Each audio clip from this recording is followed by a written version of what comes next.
Hi and welcome to the tutorial video for the end connector. This video is for when you've got a little junction. It's this little bit here, and this is the little connector that allows you to connect the junction and some other bits and pieces for the for the sets, as it were. Okay, quite a simple piece, quite quick and easy to make, which is good because there's a lot of those to make. What you'll need for this video is you'll need the end connector sheet. There it is, 1, 2, 3, 4, 5. There's 10 of these to a sheet. Okay, and you'll also need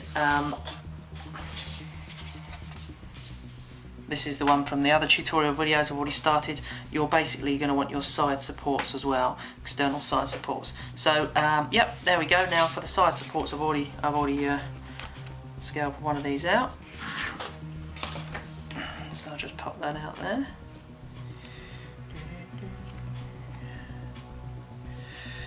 Okay. And for the end connector, I'll scalp one of these out first. Basically just straight, very simple, a straight scalpel around the entire piece, as it were.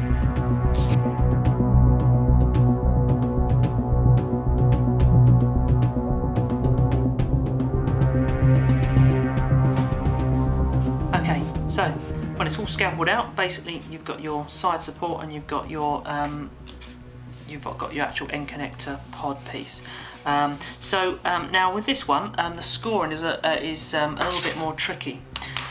Just like an ordinary pod, a normal wall pod, you've got your underscore, overscore. Okay, your normal score lines on here. But what we do is, when we're scoring, we're not going to score across the whole of the piece, as it were. It'd be on the other side, but we're not going to score across the whole. We want to leave this bit here, because although we'll be underscoring this section, we're then going to be overscoring here and then underscoring here, because this needs to bend away. What I'm going to do is I'm just going to sort of go ahead and sort of score it as a pod first of all, but not all the way through. So I'm just going to make my little underscore marks. Okay, so I've made my underscore marks, and those are sort of visible on the back. But like I say, I don't want to score all the way across. What I do want to score first of all is I actually want to score this shape here. And these parts are going to bend away from that, so these are actually overscores, and I'm going to do these first so that I can see on the other side where those lines, and so I know where to score up to. So I'm going to do that first of all. I'm going to overscore across here.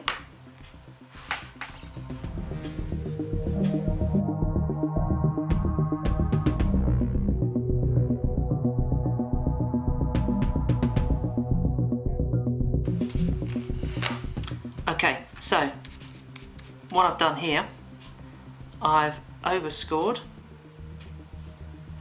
basically down this shape, and while I'm here I might as well do all my overscores. So I'm actually going to overscore here, here and here, and these lines are clearly marked. Might not be clear on the camera, but it's clearly marked on the actual in person, as it were. So I'm going to do these.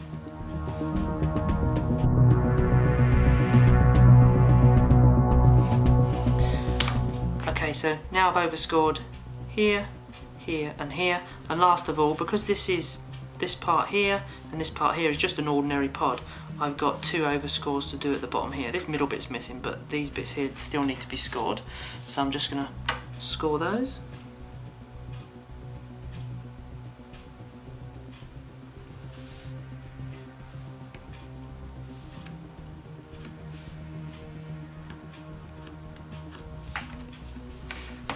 Okay, so that's all the overscores done. I've already marked up for my underscores, so I'm going to spin this over. And now, although this won't be so clear on the camera, instead of looking at this, I can see here where to stop when I'm underscoring, because I've actually got an outline here, indentation where I've overscored. Okay, so all I'm going to do now is underscore this like I would do an ordinary pod.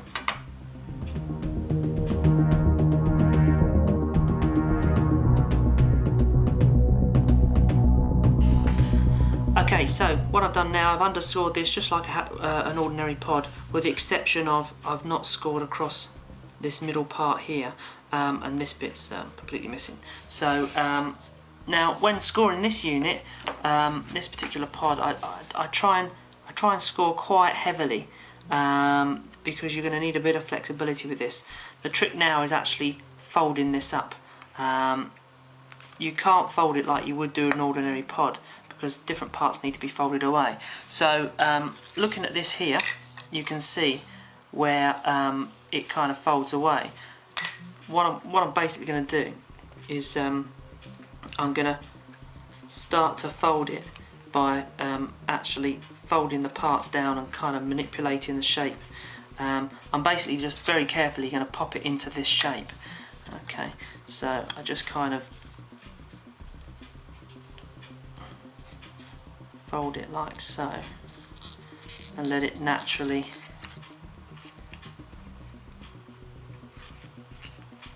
adapt to the shape. So do it quite carefully, and it sort of starts to bow and bend a little bit, and that's okay. And I kind of just pinch it along this main shape here. Once it starts to get into position, give it a little pinch, like so. Once I've got it roughly there, I now need to give these parts here a little bit of a pinch, the actual main sides. So I'm just going to ease it open again. Just give it a little bit of a bend. Just get them started. Okay. And again, I'm going to kind of just, you have to sort of force it a little bit, just to get a little bit of a bend in there. I'm kind of sort of forcing it together. Same here.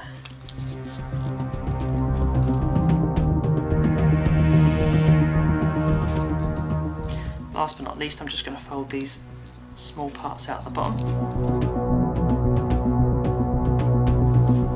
Because this surface here is going to be resting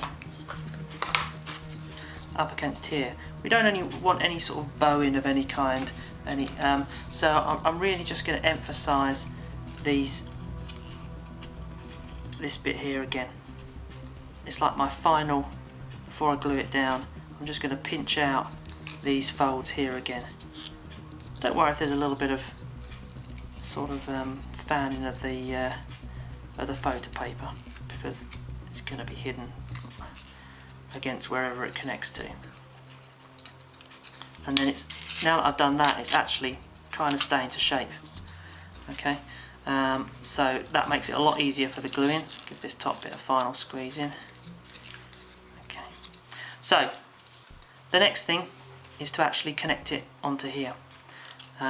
First thing I'm going to do is make sure it fits nicely. Sometimes you'll need to trim this side support a little. It's not too bad at the top. What I'm going to do actually, I'm just going to take the tiniest sliver off the top of here.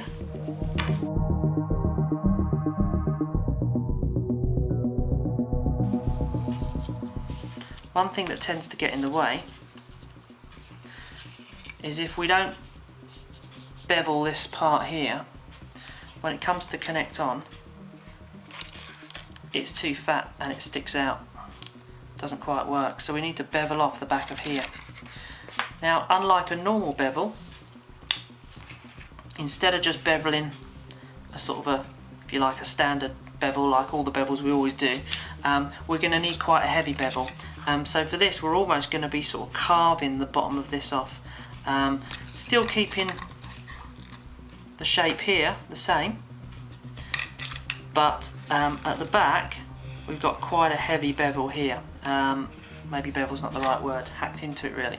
I'm still going to use a ruler to start it off. I'm just going to bevel it a little bit, and then by hand, and this is where you'd need a really sharp scalpel. And normally this part of the scalpel here is pretty sharp anyway, because it's only the very tip that gets used whenever you're doing this. So I'm just gonna basically start a bevel off.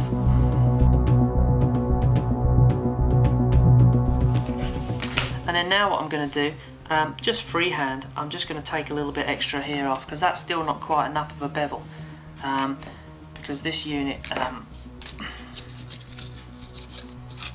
this bit here,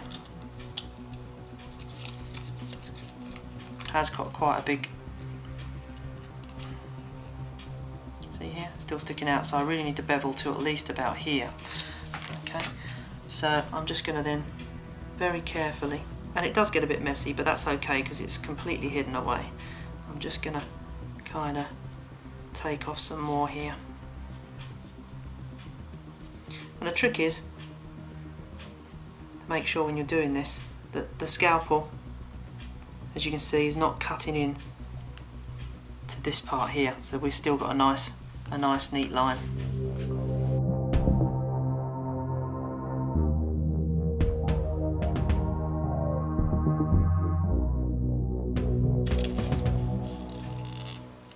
Fine, that's absolutely fine. So all I need to do now is glue it on, and when we glue it on, we're just going to glue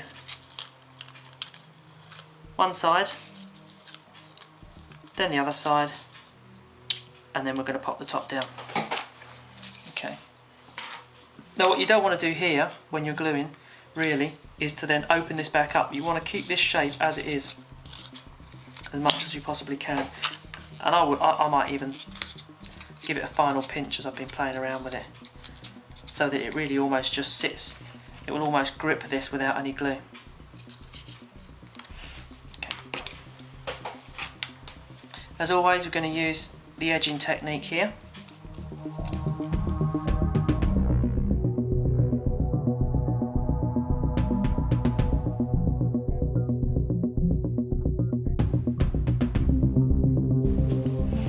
Okay. So that's one side on, and I would normally do these in a batch, so I'd scalpel all these out and I'd scalpel out a load of side supports, get them all done in one shot as it were. So before I move on to the next side, I'd put this aside to dry, and then I'll end up eventually with 10 of these half done, and then I'd come back to this one, and by that time it'd be all dry. You know, that saves you a hell of a lot of time overall, as it were. I'm just going to go ahead and glue this one straight on, and the reason you kind of want to let it dry is because I'm going to have to kind of move this to edge glue this. I'm going to have to kind of bend this out, and as I'm doing it, you know, if this is dry there's no risk of this coming off. I'm going to just have a go anyway.